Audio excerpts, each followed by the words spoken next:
Every now and then, a game turned up on the Amiga with all the fanfare of a damp envelope, and proceeds to blast the ceiling off expectations. That's exactly what happened with Stardust, the debut title from Finnish newcomers Bloodhouse. No hype, no fuss, just a game that walks in, puts its feet up, and proceeds to impress the room.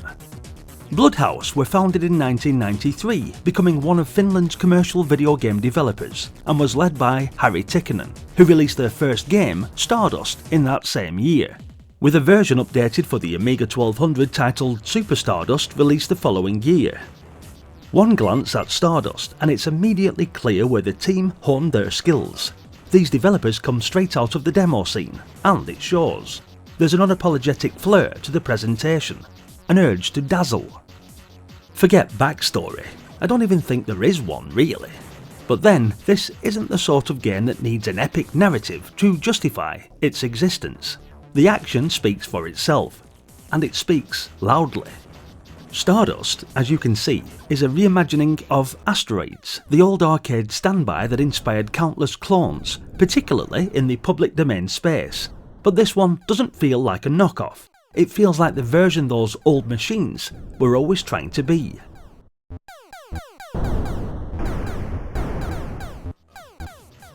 Everything on screen has been rendered using ray tracing, giving meteors and ships a strikingly solid, almost three-dimensional feel. They spin, they zoom, they tilt through space with a realism that rivals what you'd expect to see in a proper arcade cabinet, not something running off a few floppies at your desk. Gameplay is straightforward but tightly executed. You pilot your ship around a static playfield, blasting rocks into even smaller fragments until they finally fizzle out. Depending on their colour, some take more effort to break down than others, and there's a steady stream of other hazards to contend with.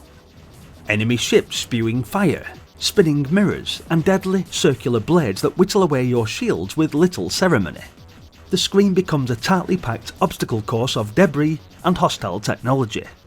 Survival, let alone progress, demands a fair bit of dexterity. It's not what you'd call forgiving.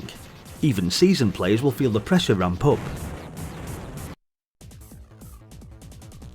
And if you run out of time, the game responds by throwing a veritable parade of enemies onto the screen, turning things into a last stand gauntlet. Pulling through that sort of onslaught feels like a genuine accomplishment. One worth savouring, if only briefly.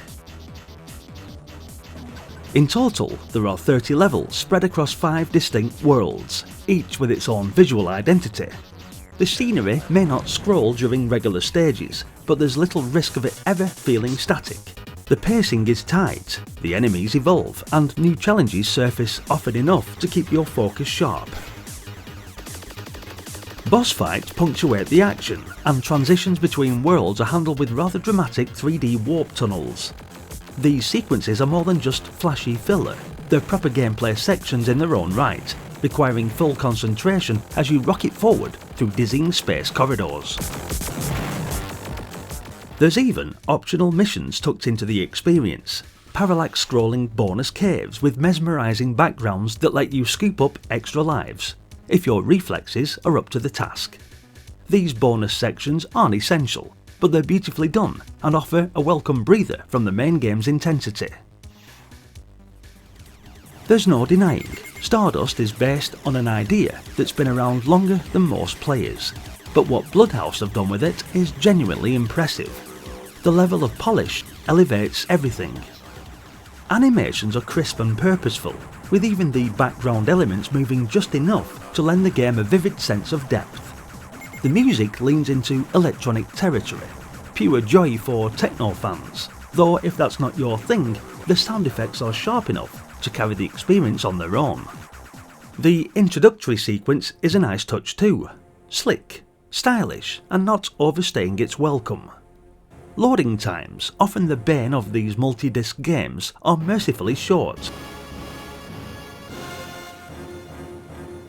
All of this contributes to a sense that Stardust knows what it's doing and doesn't waste your time. If there's a mark against it, it's the actual steering of the ship. The rotational control system will divide opinion. It takes a while to click, and some will never quite warm to it. That, coupled with a gameplay structure that isn't exactly revolutionary, means it stops just short of classic big thumbs up status. But it's not far off.